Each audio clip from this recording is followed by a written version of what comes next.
L'histoire de Cyril est assez atypique. C'est quelqu'un que j'ai rencontré à différentes réunions de Pôle emploi pour présenter les métiers de l'industrie de mon entreprise. Donc, c'était les métiers du soudage et de l'usinage. Et suite à ces temps, je veux dire, organisés avec Pôle emploi, on a organisé une journée, je veux dire, découverte de l'entreprise, au sein de notre entreprise, sur les métiers du soudage et de l'usinage. Donc Cyril est venu se présenter avec différentes personnes pour connaître, je veux dire, les métiers du soudage et de l'usinage. Et suite à ça, à la fin de la visite, on a demandé s'il y avait des gens qui étaient intéressés, je veux dire, par les différents métiers qu'on proposait. Et Cyril s'était positionné sur le métier du soudage. Et Cyril, on a tout de suite quelqu'un qui avait une très grande motivation, quelqu'un de souriant, de volontaire. Et on a découvert aussi, en parlant un petit peu avec lui, qu'il avait un petit handicap. Je veux dire, bon, on avait du mal un petit peu à le percevoir.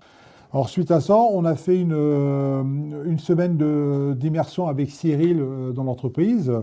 Donc, quand on lui a proposé ça, bah, Cyril était très, très content parce que c'était son premier, je veux dire, ses premiers pas dans l'industrie. J'ai découvert quelqu'un de très motivé et j'avais dit à Cyril, écoute, si tu arrives à faire une formation en soudage, je m'engage à t'embaucher. Et au départ, j'ai fait un stage en fait tout de suite après avoir pris contact avec mon patron. Il y a maintenant, ouais, ça va faire un bon 2 ans en fait avec la formation. Après la formation, j'ai été embauché en CDI en fait, en contrat pro. Et suite à ça, au bout d'un an, ouais, au bout d'un an, bah, j'étais en fait en CDI, mais en CDI normal aussi. Et c'est vrai qu'à l'intérieur de moi, ça m'a vraiment fait chaud au cœur parce que je me suis rendu compte que des fois, le handicap, ça pouvait être compliqué pour les gens qui étaient de l'autre côté de la barrière. Cyril, oui, quand il est arrivé, on a voulu qu'il soit bien accepté par l'ensemble du personnel. Donc, parce que j'avais un petit peu peur, c'était une situation inconnue, nous, dans l'entreprise. On m'avait dit il a un handicap cognitif. Je me suis dit mais qu'est-ce que c'est que ça? Donc du coup je me suis rapprochée de la GFIP qui nous a accompagnés et nous a proposé une prestation appui spécifique. Nous avons été contactés à la GFIP dans le cadre de notre service conseil et accompagnement par l'entreprise Lequien pour les accompagner sur l'insertion d'une personne en situation de handicap sur le poste de soudeur. Effectivement, donc le besoin était vraiment axé sur l'accompagnement d'une personne en situation de handicap. Monsieur et Madame Lequien souhaitaient avoir des renseignements sur l'accompagnement, les aides et les dispositifs pour accompagner l'insertion de Monsieur Andouche dans l'entreprise. En septembre 2020, nous sommes intervenus avec ma collègue du service maintien dans l'emploi au sein de l'entreprise afin, dans un premier temps, de faire un diagnostic de la situation de manière générale. C'était un signalement qui nous avait été fait par la GFIP, en fait, tout simplement. Donc nous sommes intervenus avec notre collègue, avec ma collègue, excusez-moi, et effectivement, par rapport à cette situation-là, d'emblée, en fait, on a vu qu'effectivement, il y avait un besoin dans l'entreprise pour être rassuré sur la situation de monsieur qui venait d'intégrer, sur un contrat de professionnalisation. Donc c'était un peu particulier puisqu'on était sur un contrat de professionnalisation d'un an, expérimental, avec un CDI. En fait, voilà, un CDI, donc un contrat de professionnalisation qui est intégré à un CDI. Durant cette analyse, nous avons pu également voir qu'il y aurait un besoin de maintien au niveau de l'emploi. Donc c'est là que ma collègue derrière prend le relais. Donc mon collègue du service insertion, dès lors qu'il a eu la demande par rapport à la situation de l'entreprise Lequien, a tout de suite repéré qu'il y aurait aussi une problématique au niveau du maintien dans l'emploi et notamment du besoin d'aménagement de poste de travail. Donc de ce fait, il m'a sollicité et on a prévu de rencontrer ensemble l'employeur pour faire vraiment l'analyse de la situation.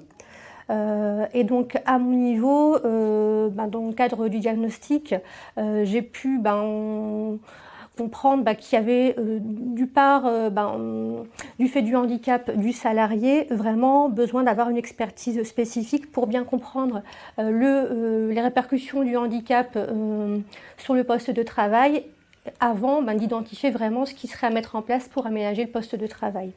Suite à la mise en place de l'aide au contrat de professionnalisation, dans le cadre du suivi, j'ai recontacté l'employeur Et nous avons effectivement mis en place également une autre aide de la GFIP, qui est l'aide à l'accueil, à l'intégration et à l'évolution professionnelle.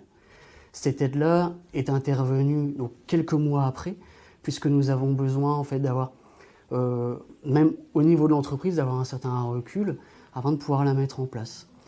En l'occurrence, cette aide a eu pour but de venir compenser le handicap de monsieur au niveau de la perte de productivité. Donc en complément, donc, au niveau du service maintien, donc, on a pu mobiliser une aide pour financer du matériel pour aménager le poste de travail, compte tenu des préconisations de l'ergonome du prestataire. Et donc il y a du matériel qui a été mis en place par l'entreprise avec une aide au financement de la GFIP. Effectivement, ça a été vraiment bénéfique parce que là, on nous a expliqué quelles étaient vraiment les problématiques de Cyril et comment il fallait s'organiser dans le travail. Donc on a aménagé son poste de travail avec des armoires, des emplacements bien spécifiques, des affichages. Il est devenu indépendant à force de refaire régulièrement ses pièces. Il sait les lancer, les fabriquer tout seul. Donc pour nous, ça a été vraiment bien. Nous avons été ravis d'accompagner l'entreprise Lequien dans cette insertion, puisqu'effectivement, donc la GFIP, c'est aussi l'accompagnement, le partage en fait avec nos partenaires de l'insertion. Et puis on a pu effectivement les aider avec nos aides et nos dispositifs sur l'insertion des personnes en situation de handicap. Après, tout le monde ne le considère pas comme une personne à part, mais juste comme une personne normale.